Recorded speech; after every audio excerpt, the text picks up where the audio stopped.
Class अर्थ की हिंदी का दूसरा अध्याय नमक का दरोगा आप लोग पढ़ रहे थे। और आप इस कहानी में अब तक क्या पढ़े हैं कि आपने देखा वंशीधर अपने विभाग में जिस पद पर यानी दरोगा के पद पर नियुक्त हुए थे वह अपनी ईमानदारी पर डटे रहे, अपने ईमानदारी पर डटे रहे, लेकिन फिर भी उनको मुंह की खानी पड़ी। जब आरोपी दिन कोर्ट में पहुंचे तो सभी जज वकील सब उन्हीं के थे, सबके ऊपर लक्ष्मी हावी थी। तो आरोप बंशीधर की बहुत किरकिरी हुई। आगे देखें इस कहानी में क्या होता है। वकीलों ने यह फैसला सुना तो उछल पड़े, वकील लोग फैसला सुने तो उछल पड़े। पंडित आरोपी दिन मुस्कुराते हुए बाहर निकले, क्योंकि जीत तो हो गई थी उनकी, मुस्कुराएंगे नहीं। स्वजन बांधवों ने रुपयों की लूट की, स्वजन बांधवों भाइयों ने रुपयों की लूट की। उदारता का सागर उमड़ पड़ा, उदारता प्रेम का सागर उमड़ पड़ा। उसकी लहरों ने अदालत की नींव हिला दी। चपरासियों ने झुक झुक कर सलाम किया आरोपी दिन को। जब बंशीधर बाहर निकले तो चारों ओर से उनके ऊपर व्यंग बाणों की वर्षा होने लगी। लोग व्यंग कसने लगे, उन पर छीटाकशी करने लगे, उनको चिढ़ाने वाले अंदाज में बात करने लगे कि क्या बने थे, बहुत बड़े दरोगा बनने चले थे, पहचानते नहीं इंसान को। किंतु इस समय एक एक कटुवाक्य, एक एक संकेत उनकी गर्वाग्नि को प्रज्वलित कर रहा था। जो गर्व की अग्नि उनके अंदर थी, गर्व की जो अग्नि उनके अंदर प्रज्वलित हो रही थी, उसको समझ लीजिए कि कटवाक उसको और भी प्रज्वलित कर रहा था, यानी जला रहा था। कदाचित इस मुकदमे में सफल होकर वे इस तरह अकड़ते हुए न चलते। अगर सफल भी हो गए होते तो अकड़ते हुए नहीं चलते वो। आज उन्हें संसार का एक खेदजनक और विचित्र अनुभव हुआ, संसार का एक अलग अनुभव जो विचित्र अनुभव था और खेदजनक था। न्याय एवं विद्वता, लंबी लंबी उपाधियां, बड़ी बड़ी दाढ़ियां, ढीले चोगे, एक भी सच्चे आदर का पात्र नहीं थे। ये सब लक्ष्मी से दबे हुए थे।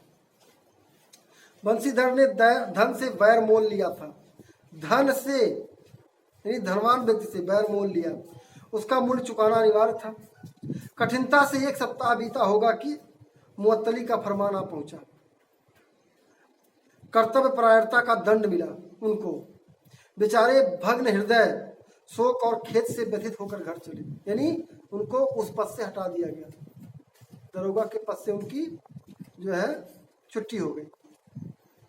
बूढ़े मुंशी जी तो पहले से ही कुड़कुड़ा रहे थे कि चलते चलते इस लड़के को समझाया था, इसने एक न सुनी। समझाया था बेटा ऐसे करना, लेकिन इसने हमारी एक बात न मानी, सब मनमानी करता है। हम तो तगाड़े सहें, तगादे सहें, बुढ़ापे में भगत बनकर बैठे और वहां बस वही सूखी तनख्वाह और कुछ नहीं मिलने वाला। हमने भी तो नौकरी की है और कोई ओहदेदार नहीं थे, लेकिन काम किया, दिल खोल कर किया, और आप ईमानदार बनने चले हैं। घर में चाहे अंधेरा हो, मस्जिद में दिया अवश्य दिया जलाएंगे, यानी अपनी ईमानदारी दिखा रहे हैं और घर के लिए नहीं देख रहे हैं घर में क्या है क्या नहीं, स्थिति कैसी है घर की। खेद ऐसी समझ पर, यानी समझ से परे पढ़ना लिखना सब अकारत गया। उनके पिताजी बोल रहे हैं बंशीधर के कि पढ़ाई लिखाई सब बेकार चली गई। इसके थोड़े ही दिनों बाद जब मुंशी बंशीधर इस अवस्था में घर पर पहुंचे और बूढ़े पिताजी ने यह समाचार सुना तो सिर पीट लिया। बोले, जी चाहता है कि तुम्हारा और अपना सिर फोड़ दूं। बहुत देर तक पछता पछता कर हाथ मलते रहे, क्रोध में बहुत कठोर बातें भी कहीं, और यदि बंशीधर वहां से न टल जाते, वहां से हट जाते तो अवश्य ही क्रोध में कुछ विकट रूप धारण कर लेते हो।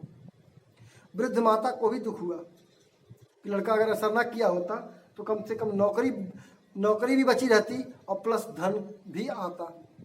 जगन्नाथ और रामेश्वरम यात्रा की कामनाएं मिट्टी मिल गई। उनकी माता जी जगन्नाथ और रामेश्वरम की यात्रा की कामना की थी मन में कि हम जगन्नाथपुरी और रामेश्वरपुरी का यात्रा करेंगे, सब मिट्टी में मिल गया।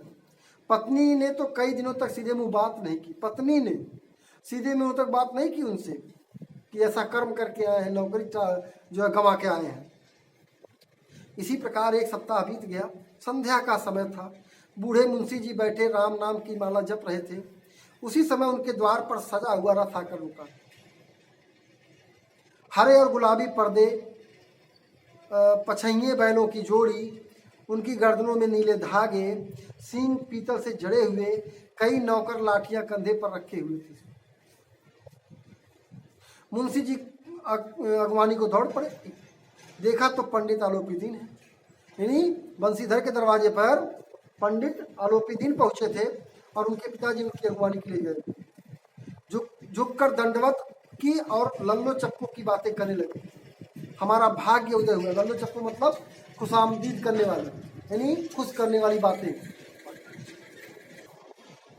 बोले। खुश करने के लिए बोले, हमारा भाग्य उदय हुआ जो आपके चरण हमारे द्वार पर पड़े। आलोपीदीन से बोले, आप हमारे पूज्य देवता हैं, आपको कौन सा मुंह दिखावें, मुंह में तो कालिख लगी हुई है। हमारे लड़के ने हमारे मुंह में कालिख पोत दिया है, किंतु क्या करें, लड़का अभागा कपूत है, नहीं तो आपसे क्यों मुंह छिपाना पड़ता। ईश्वर शायद चाहे निसंतान रखे, पर ऐसी संतान न दे कि किसी से मुंह छुपाना पड़े। आलोपीदीन ने कहा, नहीं भाई साहब, ऐसा ना कहिए। मुंशी जी ने चकित होकर कहा, ऐसी संतान को क्या कहूँ, ऐसे संतान को क्या कहूँ, ऐसे कपूत को। आलोपीदीन ने वात्सल्यपूर्ण स्वर में कहा, कुल तिलक और पुरखों की कीर्ति उज्जवल करने वाले संसार में ऐसे कितने धर्म परायण मनुष्य हैं जो धर्म पर अपना सब कुछ अर्पण कर सकते हैं। पंडित आलोपीदीन ने बंसीधर से कहा, दरोगा जी, इसे खुशामत ना समझिए। खुशामत करने के लिए मुझे इतना कष्ट सहने की जरूरत न थी। उस रात को आपने अपने अधिकार बल से मुझे अपनी हिरासत में लिया था, किंतु आज मैं स्वेच्छा से आपकी हिरासत में आया हूँ। आज मैं आपकी हिरासत में खुद आया हूँ। पंडित आलोपीदीन बंसीधर से बोले, मैंने हजारों रईस और अमीर देखे हैं, हजारों उच्च पदाधिकारियों से काम पड़ा है, किंतु मुझे परास्त किया तो आपने। अगर मैं हारा तो सिर्फ आपसे हारा, किसी से हारा नहीं। आपने मुझको अपने धर्म का गुलाम बनाकर छोड़ दिया। मुझे आज्ञा कीजिए कि मैं आपसे कुछ विनय करूं, मैं आपसे कुछ कहूं। बंसीधर ने आलोपीदीन को आते देखा तो उठकर सत्कार किया, किंतु स्वाभिमान सहित, उसी स्वाभिमान सहित। समझ गए कि यह महाशय मुझे लज्जित करने और रोब जताने आए हैं। बंसीधर सोचे कि पंडित आलोपीदीन उनके दरवाजे पर उन्हें लज्जित करने, शर्मिंदा करने आए हैं और उन पर रोब जमाने आए हैं। क्षमा प्रार्थना की चेष्टा नहीं की, हाथ जोड़कर क्षमा नहीं मांगी, वरन उन्हें अपने पिता की यह ठकुर सुहाती असह्य सी प्रतीत हो रही थी। यानी उनके पिताजी जो खुशामत भरे लफ्ज बोल रहे थे खुश करने के लिए, अपने पुत्र को जो है कुपुत्र बोल रहे थे, उनको बड़ा असह्य लग रहा था, यानी सहन नहीं हो रहा था। पर पंडित जी की बातें सुनी तो मन का मैल मिट गया। पंडित जी की ओर उड़ती हुई दृष्टि से देखा, सद्भाव झलक रहा था उनके अंदर। गर्व ने अब लज्जा के सामने सिर झुका दिया, गर्व उनका समाप्त हो गया। शर्माते हुए बोले, यह आपकी उदारता है जो ऐसा कहते हैं। मुझसे जो कुछ अभिनय हुई उसे क्षमा कीजिए। मैं धर्म की बेड़ी में जकड़ा हुआ था, नहीं तो वैसे मैं आपका दास हूँ। जो आज्ञा होगी बस मेरे सिर माथे पर होगा। जो भी आप कहेंगे मैं सब मानूंगा, आपकी बात को, आपकी सारी आज्ञा मानूंगा। आलोपीदीन ने विनीत भाव से कहा, नदी तट पर आपने मेरी प्रार्थना स्वीकार नहीं की थी, किंतु आज स्वीकार करनी पड़ेगी। आज मेरी प्रार्थना आपको स्वीकार करनी पड़ेगी। बंसीधर बोले, मैं किस योग्य हूँ, किंतु जो कुछ सेवा मुझसे हो सकती है उसमें कोई त्रुटि नहीं होगी। आलोपीदीन ने एक स्टाम्प लगा हुआ पत्र निकाला और उसे बंसीधर के सामने रखकर बोले, इस पत्र को स्वीकार कीजिए और अपना हस्ताक्षर कर दीजिए। मैं ब्राह्मण हूँ, जब तक यह सवाल पूरा न कीजिएगा द्वार से न हटूंगा। आपको इस पर साइन करना पड़ेगा। मुंशी बंसीधर ने उस कागज को पढ़ा तो कृतज्ञता से आंखों में आंसू भर आए। उनके आभार उनके अंदर प्रकट करने के लिए शब्द नहीं मिल रहे थे। पंडित आलोपीदीन ने उनको अपनी सारी जायदाद का स्थायी मैनेजर नियुक्त किया था। बंसीधर को 6000 वार्षिक वेतन के अतिरिक्त रोजाना खर्च अलग, सवारी के लिए घोड़े, रहने को बंगला, नौकर चाकर मुफ्त मिल रहे थे उनको। कंपित स्वर में बोले, पंडित जी, मुझमें इतनी सामर्थ्य नहीं है कि मैं आपकी उदारता की प्रशंसा कर सकूं, किंतु मैं ऐसे उच्च पद के योग्य नहीं हूँ। आप जो मुझे पद दे रहे हैं उस पद के लायक मैं नहीं हूँ। इतना जो आप वेतन दे रहे हैं, इतना बंगला नौकर चाकर सब दे रहे हैं, उसके लायक मैं हूँ नहीं। आलोपी दिन हंसकर बोले, मुझे इस समय एक अयोग्य मनुष्य की ही जरूरत है।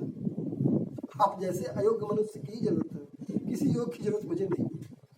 बंशीधर ने गंभीर स्वर में कहा, यूं तो मैं आपका दास हूँ, आप जैसे कीर्तिमान पुरुष की सेवा करना मेरे लिए सौभाग्य की बात होगी, किंतु मुझमें न विद्या है, न बुद्धि, न वह स्वभाव जो इन त्रुटियों को पूरी कर देता हो। ऐसे महान कार्य के लिए बड़े मर्मज्ञ अनुभवी व्यक्ति की जरूरत है, एक अनुभवी मनुष्य की जरूरत है। आलोकित दिन ने कलमदान से कलम निकाली और उन बंशीधर के हाथ में देकर बोले, मुझे न विद्वता की चाह है, न अनुभव की, न मर्मज्ञता की और न ही कार्य कुशलता की। इन गुणों के महत्व का परिचय मैं खूब पा चुका हूँ। आज तक मैं अपने जीवन में इसी सब का परिचय पाता आया हूँ। अब सौभाग्य और सुअवसर ने मुझे वह मोती दे दिया है जिसके सामने योग्यता और विद्वता की चमक फीकी पड़ जाती है। आप जैसे मोती के सामने विद्वता कुछ नहीं है। यह कलम लीजिए, अधिक सोच विचार न कीजिए, दस्तखत कर दीजिए। परमात्मा से ही प्रार्थना है कि वह आपको सदैव वही नदी के किनारे वाले बेमुरव्वत, उदंड, कठोर, धर्मनिष्ठ दरोखा बनाए रखे। जिस तरह आप वहां नदी किनारे मुझसे मिले थे उसी तरह आप बने रहे। बंशीधर की आंखें डगमगा आई। हृदय के संकुचित पात्र में इतना एहसान न समा सका। एक बार फिर पंडित जी की ओर भक्ति और श्रद्धा की दृष्टि देखा और कांपते हुए हाथों से मैनेजरी के कागज पर हस्ताक्षर कर दिए। आलोपी दिन ने प्रफुल्लित होकर उन्हें गले लगा लिया।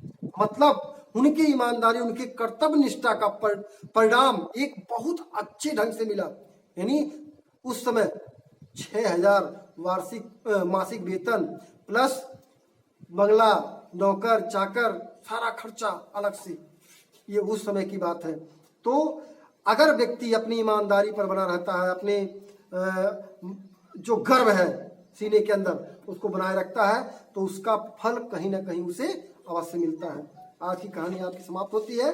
आशा है आप लोग इस कहानी का आनंद लिए होंगे और साथ में एक बार इसको और पढ़ डालिएगा घर पे। मात्राओं का ज्ञान अवश्य जरूरी है। बस आज के लिए इतना ही वीडियो।